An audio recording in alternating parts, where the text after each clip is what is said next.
नमस्कार दोस्तों, सभी को पता है कि सिर्फ अहिंसात्मक आंदोलनों से भारत को आज़ादी नहीं मिली है, बल्कि देखा जाए तो लाखों क्रांतिकारियों के प्राणों के बलिदान का परिणाम ही भारत की स्वतंत्रता है।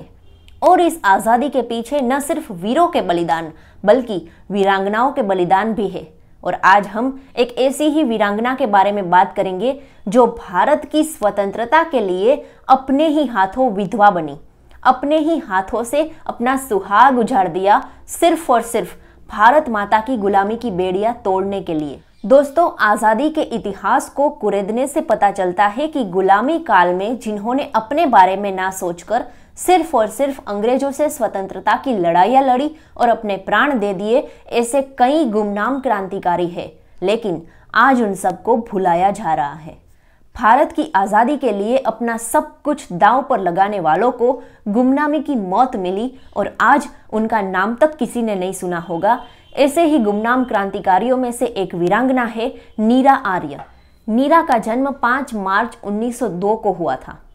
आज़ादी के बाद उनका जीवन सड़क किनारे फूल बेचते हुए बीता, लेकिन उनके जन्म से लेकर आज़ादी के बाद तक के जीवन की सफ़र रूह को कपाने वाली है। नीरा का बचपन और पढ़ाई नॉर्मल रहे, लेकिन बड़ी होते ही वो आज़ाद हिंद फौज की सिपाही बनी। नीरा आर्य ने सुभाष चंद्र बोस के प्राणों की रक्षा के लिए सेना में भर्ती अपने अफसर पति श्रीकांत जयरंजन दास की हत्या कर दी थी। दरअसल मौका देखकर श्रीकांत जयरंजन दास ने सुभाष चंद्र बोस पर गोलियां दागी, लेकिन वो गोली सुभाष बाबू के ड्राइवर को लगी। इसी दौरान नीरा आर्य ने अपने पति के पेट पर खंजर भोंककर हत्या कर दी और इस तरह सुभाष चंद्र बोस के प्राणों की रक्षा की। अपने पति की हत्या करने के कारण सुभाष बाबू ने नीरा आर्य को नागिन नाम दिया। आज़ाद हिंद फौज के समर्पण के बाद जब दिल्ली के लाल किले में मुकदमा चला तो आज़ाद हिंद फौज के सभी सिपाही बरी कर दिए गए, लेकिन नीरा आर्य को अपने अंग्रेज अफसर पति की हत्या के आरोप में काले पानी की सजा सुनाई गई और उन्हें घोर यातनाएं दी गई। नीरा जी ने अपनी आत्मकथा में लिखा है कि जब मैं जेल में गई थी तब हमारे रहने का स्थान वही कोठरियां थी जिनमें राजनीतिक अपराधी महिलाएं या तो रही थी या रहती थी।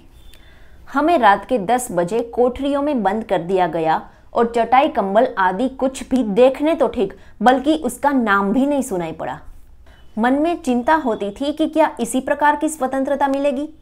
फिर जैसे तैसे जमीन पर लोट लगाई और नींद भी आ गई। लगभग 12 बजे एक पहरेदार 2 कंबल लेकर आया और बिना बोले चाले ऊपर फेंक के चला गया। कंबलों का गिरना और नींद का टूटना एक साथ ही हुआ। बुरा तो लगा, लेकिन फिर कंबलों को पाकर मन में संतोष भी आ ही गया।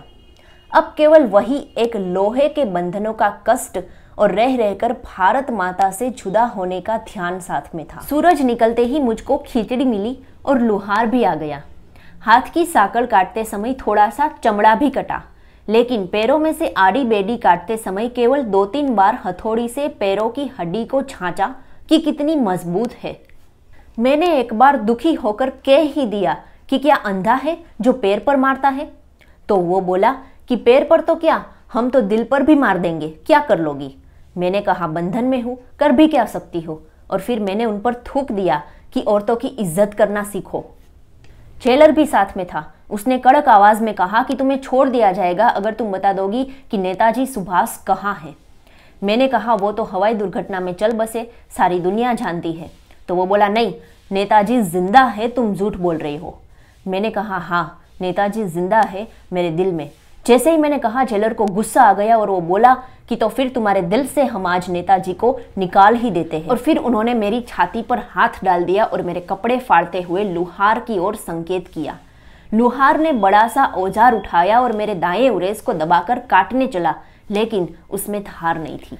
और फिर मुझे असहनीय पीड़ा दी और जेलर ने मेरी गर्दन पकड़ते हुए कहा कि अगर फिर जबान लड़ाई तो अगली बार ये औजार धारदार होगा। और फिर एक चिमटानुमार हथियार मेरी नाक पर मारते हुए कहा कि शुक्र मानो महारानी विक्टोरिया का कि इस औजार को आग में नहीं तपाया था। दोस्तों, हमारे ऐसे कई सच्चे देशभक्त होंगे जिन पर ऐसे असह्य जुर्म हुए होंगे, और यहाँ तो दोस्तों औरत जात का भी लिहाज नहीं किया गया। नीरा ने जेल से निकलकर सड़क किनारे फूल बेचकर अपनी बाकी की जिंदगी बिताई और फिर 26 जुलाई 1998 को एक गरीब, असहाय, निराश्रित और बीमार वृद्धा के रूप में उन्होंने मौत को गले लगा लिया। एक रिपोर्टर ने अपने साथियों के साथ मिलकर उनका अंतिम संस्कार किया। नीरा आर्य की कहानी पढ़कर जितना भी कोशिश कर लो, आंखों से आंसू टपक ही पड़ते हैं।